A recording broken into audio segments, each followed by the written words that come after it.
కావలసినంత డబ్బుంటేనే మనం సంతృప్తిగా ఉండగలము అని చాలామంది భావిస్తారు.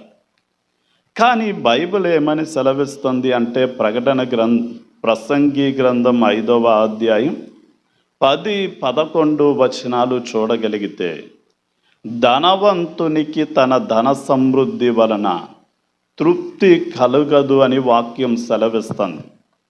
అంటే మనకి ఏమీ లేనప్పుడు సైకిల్ ఉంటే బాగుండును అనుకుంటాం.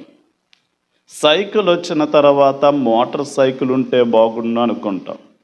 మోటార్ సైకిల్ వచ్చిన తర్వాత కారు ఉంటే బాగుండు అనుకుంటాం. అలాగే 1,00,000 రూపాయలు వచ్చినాయి అనుకోండి, 10 లక్షలు వస్తే ఎంత బాగుండును అనుకుంటాం. 10 లక్షలు వస్తే 1,00,00,000 రూపాయలు వస్తే బాగుండు అనుకుంటాం. అంటే ఒక వ్యక్తి ధన సమృద్ధి చేత తృప్తిగా ఉండడం అసాధ్యమైన విషయం. ఎంత వచ్చినా మానవ జీవితం తృప్తి పొందదు అని తెలుసుకోవాలి.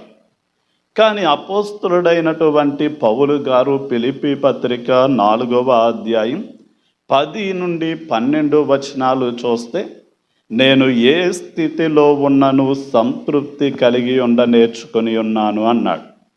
అంటే నేను సంపన్న స్థితిలో తెలుసు, నాకు ఏమీ లేని స్థితిలో ఉండడం తెలుసు, కడుపు నిండా ఆహారం తినడం కలిగిన పరిస్థితి తెలుసు, ఆహారము లేక పస్తులుండడం తెలుసు, రాజవస్త్రాలు ధరించిన పరిస్థితి తెలుసు, బట్టలు లేక దిగంబరిలో ఉండడం కూడా నాకు తెలుసు.